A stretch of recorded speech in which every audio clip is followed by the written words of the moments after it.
ETF index mutual funds నేర్చుకుని stock మార్కెట్లో రాణించాలనుకుంటున్నారా? వెంటనే ఈ నెంబర్కి కాల్ చేయండి. హాయ్ హలో నమస్తే, welcome back to Suman TV. మరి ఈ రోజు కేంద్ర ప్రభుత్వం బడ్జెట్ అయితే రిలీజ్ చేయడం జరిగింది 2026 సంబంధించి. మరి దీనిపైన మనతో మాట్లాడడానికి ఈరోజు స్పెషల్ గెస్ట్ ఉన్నారు మనతో, economist, tax and corporate lawyer Sai Malik Vadlapatla గారు. నమస్తే సార్. నమస్తే. సార్, ఒకసారి మరి బడ్జెట్ హైలైట్స్ గురించి మాట్లాడుకుంటే, బడ్జెట్ని మనం మోరార్లెస్ పాలసీ రిఫార్మ్ కింద, కంప్లైన్స్ కింద, long term view point of వ్యూలో చూస్తే it's a good budget to go అండి.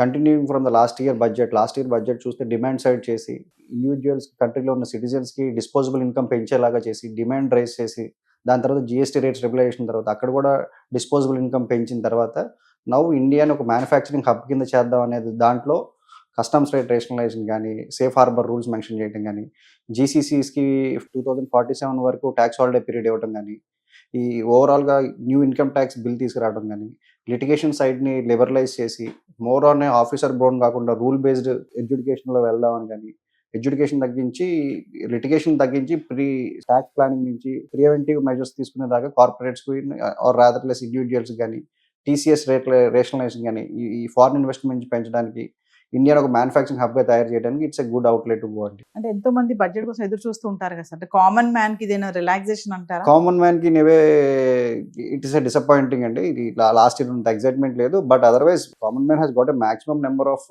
ఎగ్జామ్షన్ లాస్ట్ ఇయర్ ఉంది. 12 lakhs వరకు ఇన్కమ్ ట్యాక్స్ లేకపోవడం, and afterwards followed by GST rates అన్ని రెగ్యులైజ్ చేసి 28% నుంచి 18% తగ్గించి ఆ స్లాబ్ని తీసేసి, ఆ తర్వాత ఇన్సూరెన్స్ ప్రొడక్ట్స్ మీద, హెల్త్ ఇన్సూరెన్స్ మీద జిఎస్టీ తీయడం వలన common man got almost a maximum benefit last year itself. Yes. But otherwise now the budget is emphasizing more on manufacturing, upskilling the Indian youth to the manufacturing potentiality which we are looking by 2030, and at the same time creating jobs. So ee budget focus anta dani meeda undi.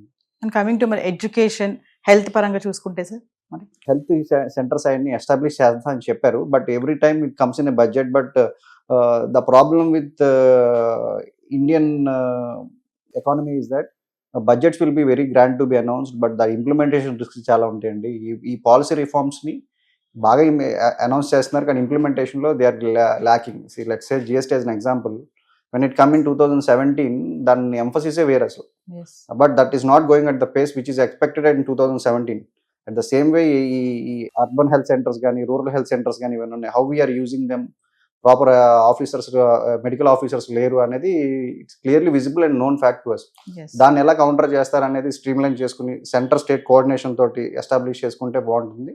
But they had got a maximum number of అవుట్లే on infrastructure, medical infrastructure మీద maximum emphasis. ఇది ఇంతకుముందు లాగా AIIMS అని అవన్నీ ఇవన్నీ announce చేయకుండా now in developing and upskilling people in that. And apart from that ayurvedic ని, యోగాని ఎలా ప్రమోట్ చేసామో నవ్వు ఆయుర్వేదిక్ ని, centre of excellence for ayurvedic centres ని కూడా అనౌన్స్ చేశారు ఈ బడ్జెట్ లో. So how we take forward that and how we make our self our own అలోపతిని కాకుండా ఆయుర్వేదిక్ మెడిసిన్ ని, న్యాచురల్ మెడిసిన్ ని మనం ప్రమోట్ చేస్తున్నట్టు ఈ బడ్జెట్ లో అనౌన్స్మెంట్స్ ఉన్నాయి. అంటే సార్, కమింగ్ టు 2025 బడ్జెట్ కి ఇప్పుడు 2026 బడ్జెట్స్ కి డిఫరెన్షియేషన్ ఏమైనా చెప్పగలుగుతారా? 2025 budget is more of giving a relief to a common man అండి, to create demand, to have a disposable income more, making people spend on their needs, ప్రాపర్గా tax plan చేసుకుని ఎట్లా చేయాలి ఏంటి అనే దాని మీద ఉందండి.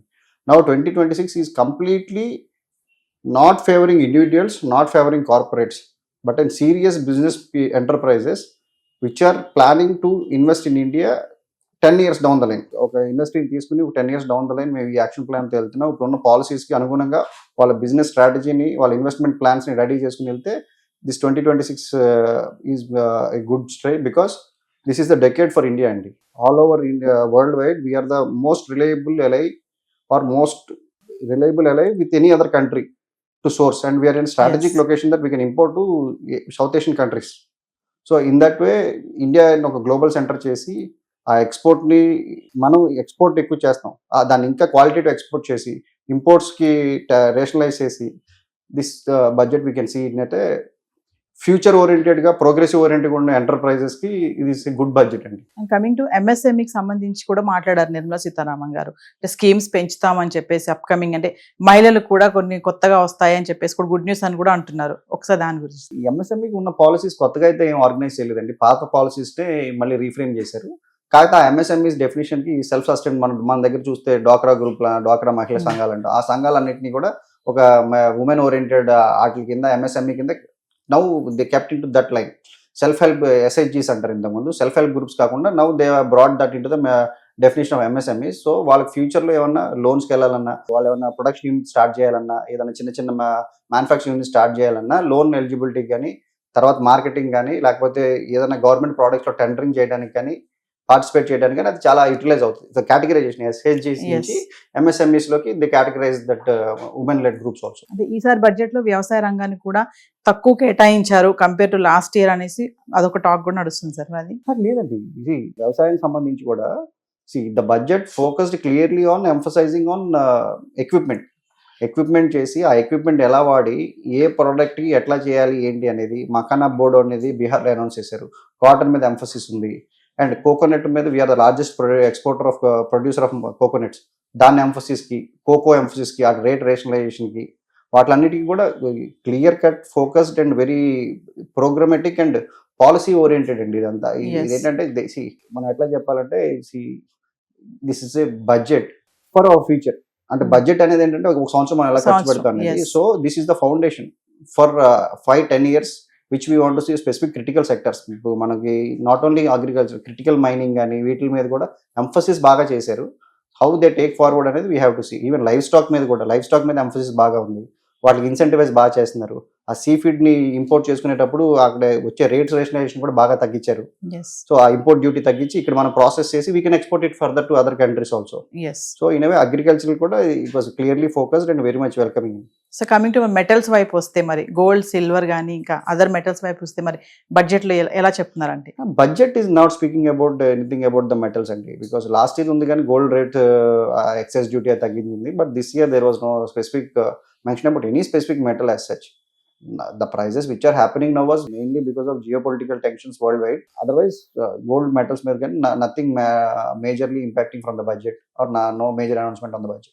అంటే ఫైనల్లీ అంటే బడ్జెట్ అనగానే ఏదో ఒక రిలాక్సేషన్ వస్తుందని ఏదో చూసే వాళ్ళకి ఈసారి ఏమీ లేదని అంటున్నారు. అయితే అంతా మేజర్గా ఏం లేదు. బట్ టీసీఎస్ మీద మాత్రం ఒక చిన్న రేషనలైజేషన్ జరిగిందండి. ఇప్పుడు మనం ఏదైనా ఫారెన్ పేమెంట్స్ చేసేటప్పుడు టీసీఎస్ కలెక్ట్ చేసి 5% అని లేదా మెడికల్ పేమెంట్స్ కానీ ఎడ్యుకేషన్ ఫీజు కానీ చేసేటప్పుడు 7 lakhs అండ్ అబోవ్ వేస్తే 5% టీసీఎస్ కలెక్ట్ చేయాలి. Now they brought it down to 2%. And what ever may be the payment ఆ టీసీఎస్ పేమెంట్ అన్నింటినీ దే బ్రాట్ డౌన్ ఫ్రమ్ 20% కొన్ని ఉన్నాయి, 5% కొన్ని ఉన్నాయి, 8% కొన్ని ఉన్నాయి, all they brought down to 2%. So అది చిన్న మైనర్ థింగ్ అండి. Thank you.